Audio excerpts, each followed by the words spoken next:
الحمد لوليه والصلاة والسلام على نبيه ورسوله وعلى آله وأصحابه أجمعين. أما بعد، فأعوذ بالله من الشيطان الرجيم. بسم الله الرحمن الرحيم. والمحصنات من النساء إلا ما ملكت أيمانكم كتاب الله عليكم وأحل لكم ما وراء ذلكم أن تبتغوا بأموالكم محسنين غير مسافحين. ناظرین، اللہ تعالیٰ کے کرم سے اور فضل سے 5واں پارہ شروع ہو رہا ہے۔ یہ پورا پارہ سورہ النساء کے مضامین پر اور دعوات پر مشتمل ہے۔ 5ویں پارے کے مضامین کو سمجھنے کے لیے آپ اس ماحول کو سمجھیں جس ماحول میں اس سورہ کریمہ اور سورہ بینہ کا نزول ہوا۔ حضور رحمت للعالمین آقا صلی اللہ علیہ وآلہ وسلم جب ہجرت کر کے مدینہ النور میں جلوہ فروز ہوئے تو یہاں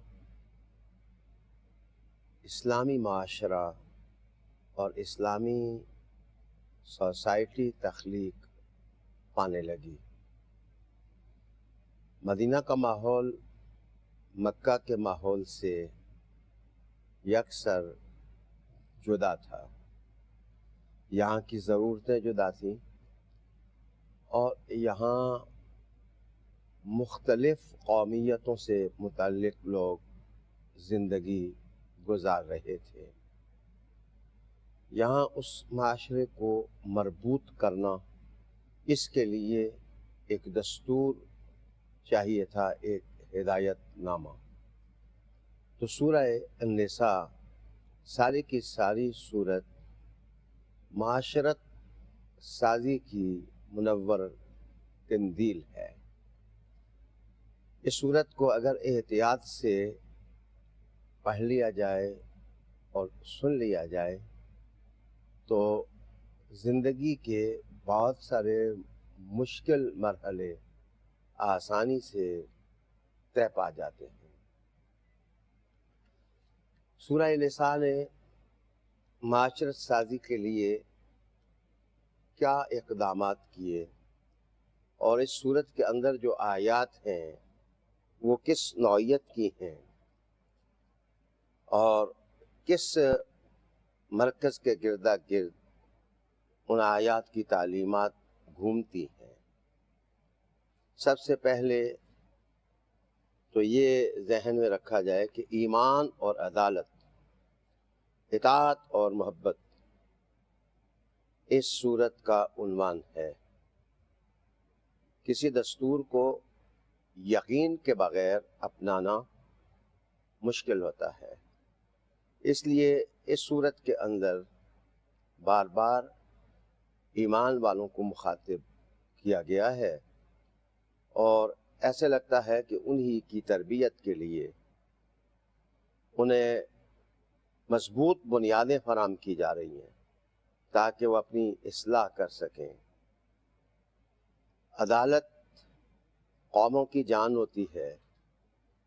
اس صورت کے اندر عدل اور عدالت کا معنی سمجھایا گیا کہ اسلامی زندگی میں عدالت اور مساوات کتنی اہمیت کی حامل ہے۔ اسلام میں تعدد ازواج پر مختلف اینگل سے گفتگو کی جاتی ہے، لیکن اگر اس مسئلہ میں عدل کا لفظ قرآن حکیم کا دلوں میں بٹھا دیا جائے تو تمام اشکالات دور ہو سکتے ہیں۔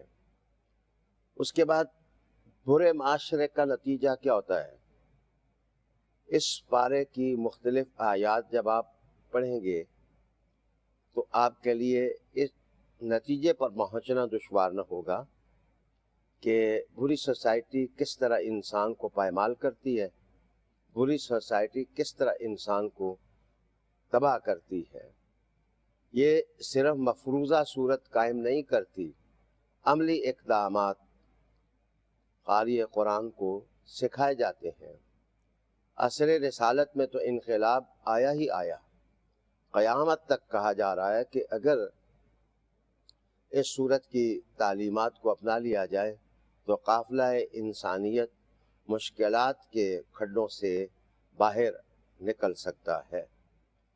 تیسری چیز، جو لوگ امداد کے مستحق ہیں ان کمزور لوگوں کی امداد کی جائے۔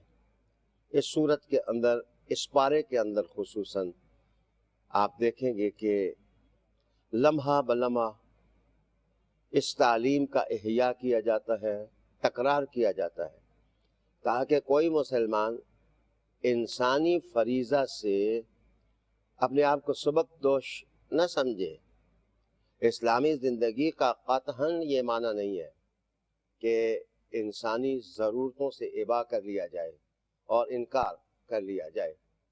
اس کے بعد اس پارہ کے اندر شادی بیاہ کے جو قوانین ہیں، نکاح کے بندھن ہیں، مہر دینے کی باتیں ہیں، شہوات کا زور توڑنے کی باتیں ہیں، وہ دلچسپ بھی نہیں، وہ لائق مطالعہ ہے۔ عام طور پر آپ عالمی سطح پر یہ دیکھیں گے کہ آج نکاح کے قوانین اور طلاق کے قوانین کو پائمال کر دیا گیا ہے اور انسان ایک آزاد قسم کا پرندہ بن گیا ہے۔ وہ کہتا ہے کہ کوئی بندھن نہ ہو، کوئی قانون نہ ہو، کوئی دستور نہ ہو، صرف شہوات اور صرف نفسانی تقاضے ان کے پورا کرنے کے راستے میں کوئی قانون حائل نہ ہو۔ آپ سورہ نساء عموماً اور 5واں پارہ پڑھتے ہوئے محسوس کریں گے کہ ان قانونی اور دستوری ضرورتوں کو کتنی اہمیت ہوتی ہے معاشرہ سازی میں۔ اسی سے میں آگے بڑھتے ہوئے یہ کہوں گا کہ قوموں کی زندگی میں اموال کی حفاظت، اقتصادی زندگی، یہ کتنی اہم ہوتی ہے۔ 5واں پارہ اسلام کے وہ قوانین سامنے لاتا ہے جن قوانین کی مدد سے بڑی آسانی کے ساتھ مسلمان ان مسائل پر قابو پا لیتے ہیں۔ قرآن حکیم فرقان مجید مثلاً سود کی سختی سے مذمت کرتا ہے اور لا تاکلوا الربا کے شہامت انگیز الفاظ حکم بن کر کے مسلمانوں کے کانوں کے ساتھ ٹکراتے ہیں، اور انہیں احساس پیدا ہوتا ہے کہ ایک مسلمان ہونے کے ناطے ہم اس ذمہ داری کو کس قدر پورا کر رہے ہیں۔ اموال کی حفاظت کوئی سرسری موضوع نہیں ہے۔ اگر دانشور حضرات، مفسرین حضرات، محققین حضرات، یہ جو افراتفری دنیا میں مچی ہوئی ہے، اگر اس کا مطالعہ کریں تو ان کے عقب میں کوئی نہ کوئی ایسا کھڈا ہے جو اقتصادی زندگی کے ساتھ تعلق رکھتا ہے، معاشی زندگی کے ساتھ تعلق رکھتا ہے۔ ایک زمانے میں ایک عرب آتھر کا میں نے مضمون پڑھا تھا کہ اصل مسئلہ معاشی ہے۔ اگر اصل مسئلے معاشی مسئلے کو کنٹرول کر لیا جائے تو بہت سارے معاشرتی مسائل خود بخود حل ہو جاتے ہیں۔ اسلام اور قرآن آنکھ نہیں موند لیتا، ان مسائل کو اہمیت دیتا ہے۔ 5واں پارہ کا مطالعہ انتہائی دلچسپ ہوتا ہے۔ اس کے بعد خاندان کی حفاظت کتنی اہم ہے۔ آپ ان لوگوں کو دیکھ پائے ہوں گے کہ جو اپنی بچیوں کی وجہ سے ان کا درد دل میں محسوس کرتے ہوئے روتے ہیں، اور جس طرح عصمتیں دریدہ ہوتی ہیں اور جس طرح غیرتوں کے جنازے نکلتے ہیں، وہ ڈھکی چھپی بات نہیں۔ سورہ نساء ایسے اقدامات کرتی ہے، 5ویں پارے میں وہ کامل پھول بن کر سامنے آتے ہیں جس کی خوشبو ہر گھر میں محسوس کی جا سکتی ہے۔ اس کے بعد عام لوگ، جو جنرل معاشرہ ہوتا ہے، سوسائٹی کے جنرل لوگ ہوتے ہیں، ان کے رویے کیسے ہونے چاہیے اور وہ کس طرح زندگی گزار پائیں، 5واں پارہ یہ بھی سکھاتا ہے۔ اس کے بعد اسلامی معاشرے کے جو دشمن لوگ ہوتے ہیں وہ کیا سوچتے ہیں، کیا منصوبہ بندی کرتے ہیں، کیسے وہ مسلمانوں کو دیوار کے ساتھ لگانے کی کوشش کرتے ہیں۔ 5واں پارہ ان نازک مسائل کو بھی اہمیت دیتا ہے، اور اہمیت دینے کے بعد صرف جہاد کی آیات ہی بیان نہیں کرتا اور غزوات کے نقشے ہی نہیں کھینچتا، بلکہ وہ عملی زندگی کی ضرورتیں بھی بیان کرتا ہے اور ان ضرورتوں کی تکمیل کے سرچشمے بھی بتاتا ہے کہ کس طرف بڑھیں، کہاں جائیں تو ہم درست ہو سکتے ہیں۔ 5واں پارہ راہبروں کی ضرورت، رہنمائی کی ضرورت کا مضمون بھی بیان کرتا ہے، اور صاف طور پر کہتا ہے کہ راہبروں کی اطاعت کی جائے، اور اطاعت سے ہی لیڈرشپ کے خاکے میں رنگ بھرا جا سکتا ہے۔ صرف فضائل بیان کرنے سے اور کمالات بیان کرنے سے انسان کی معاشی زندگی میں ریولوشن برپا نہیں کیا جا سکتا۔ 5واں پارہ انسانوں کے ساتھ چلتا ہے، انسانوں کو دیکھتا ہے۔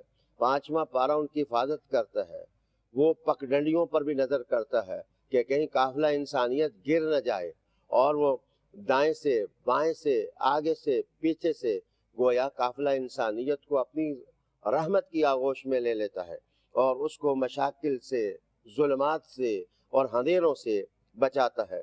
اس کے بعد ہجرت کی اہمیت 5ویں پارے میں بیان کی گئی ہے۔ نہ صرف رحمت عالم صلی اللہ علیہ وآلہ وسلم کی ہجرت بیکن لائٹ بن جاتی ہے، بلکہ ہجرت کی اہمیت کے معروف یہ جملہ ہے کہ سفر کامیابی کا راز ہے، سفر کامیابی کی شاہ کلید ہے۔ جو آدمی سفر کرتا ہے وہ منزل پاتا ہے، سٹرگل ہی سے منزلیں ملتی ہیں۔ 5واں پارہ اس اہمیت کو بھی بیان کرتا ہے۔